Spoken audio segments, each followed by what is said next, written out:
Hey friends, if you wish to apply different document themes in Microsoft Word, then please watch this video. I will guide you through the procedure. So here's what you have to do. Go to the design tab. Okay. Now there are a lot of themes here. Like this is one theme, this is the other theme. Okay, let me show you. Okay, I'll use this theme and you'll see that there is a little bit of a change. This theme is little different and all these themes are somewhat different. Okay. So I'll just hover over them to show you the difference in these. So this is how you can change the themes, and you'll find a lot more when you click on the option here. Okay, let's say for this one. So this is one case, and then we have themes here.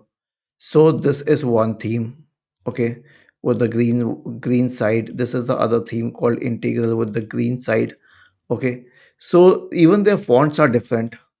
Okay, this is a different font. I'll show you on the home tab. This is a different font, and let's say I pick this theme.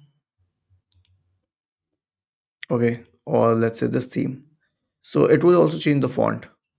So this is how you can apply different themes here. We can also change the colors and all. Okay, and we can also change some other fonts specifically for that theme. Was this helpful? If yes, then please subscribe to the channel. If not, then let us know in the comment section of the video on how we could help you further. Thank you for watching this video and have a nice day.